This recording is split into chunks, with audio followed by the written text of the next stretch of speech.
Everybody, I'm Molly. Today I'm going to be taking you through a pistol squat progression. Remember, everyone progresses differently and this can take as long as it needs to. It by means no rush. The aim is to perfect each stage before you move on to the next one. You can take as long or as little as you like. The first stage we're going to do a quick pulse raiser. So this can be skipping, this can be jogging on the spot, this can just getting your heart rate up. After that we're going to move into some stretches. Now we want to stretch because the main things that will hold you back from doing a pistol squat is your flexibility and your mobility. So we're going to work on those before we get going with any movements. So the first stretch I'd recommend is to loosen off your hamstrings. So you're going to put your toe towards you, and you're going to put your heel on the floor, you're going to lean down with one big swoop, and you should feel this along the back of your leg and your hamstring. Again, if you want to feel the stretch more, deeper to the bottom and up. So I'd recommend about 10 each side.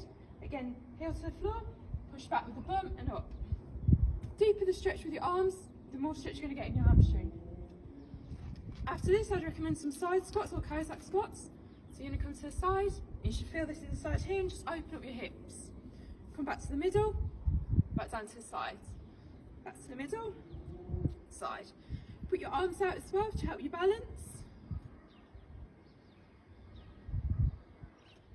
Right, on to stage one. So we're going to take it back to basics. We're going to do a full squat. Now the important things to consider when doing this is you want your feet shoulder width apart and you want to keep the weight in the mid of your foot.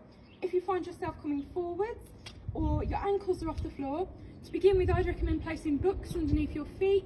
That way you can get comfortable in having the weight further back. So you want your arms in front, you want a slow descent, you want a nice controlled descent to the bottom. Keep your knees pushing out, all the way down, and again nice and slow back up.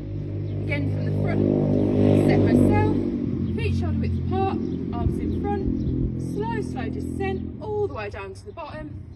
Then when you're here, if you're comfortable, we can build on what we did in the stretches, opening up your hips, place your elbows on the insides of your knees, and simply give a little push, and then back up. So now we're going to move on to stage two, and it's important at this stage to remember to work on both legs equally. Even if you're more comfortable on one leg, we still want to develop strength in the other leg.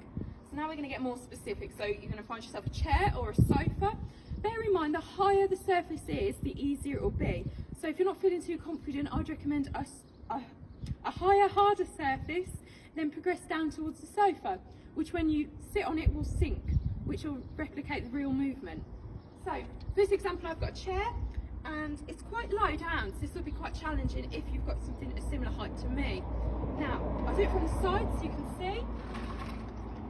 So I'm going to sit relatively close to the chair. Again, put my arms out like the full squat. This time I'm going to move on to one leg. And you're just going to do a soft touch to the chair, rise back up. Again, if you're having difficulty, take a longer pause and then stand up. So you're going to descend down and up. So that'd be a longer pause, that'd be sitting back, getting back up. A shorter pause if you're more confident. Simply down. The third stage, once you're confident getting up and down on the chair on each leg, we're going to move to an assisted full squat. So this time, you're going to hang on to a rail, a banister, anything stable you can find. So you're going to start with gripping with two hands, quite a strong grip. Get yourself comfortable onto the one leg. So you're going to have this to pull against, then you're going to go down and up. So you can start with two hands, progress to one hand, and then your fingertips. So it's most challenging with just your fingertips, as it's just yourself moving. It's going to go up. If you find yourself getting stuck at the bottom, pull against the chair to help you back up. I recommend some core exercises, and this will help when you're at the bottom. You can push up and through your core. So for that, I'd recommend taps. So you're going to sit on your bum, and lie down, feet up, and simply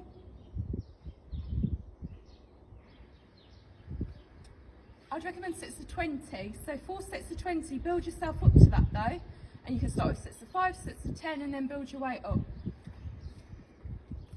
This will really help in addition to doing your specific pistol squat exercises. You'll find you'll progress a lot quicker. Although please remember to spend as much time as you need in each stage, perfect each stage before moving along.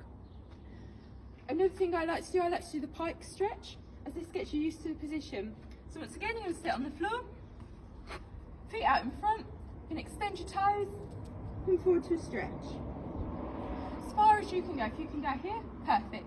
Each time you just want to crawl along a little bit more, till each time you're a bit further. Those exercises, in addition to the specific pistol squat exercises, should lead you ending up with something that looks like this.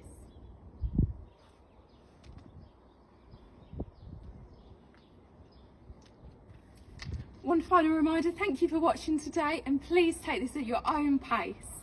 Progress is key, so perfect each stage before moving on. If there's any questions, please drop them below in the comments or message me on Instagram at Walsh with 2 H's. Thank you very much for watching. Let me know how you're getting on.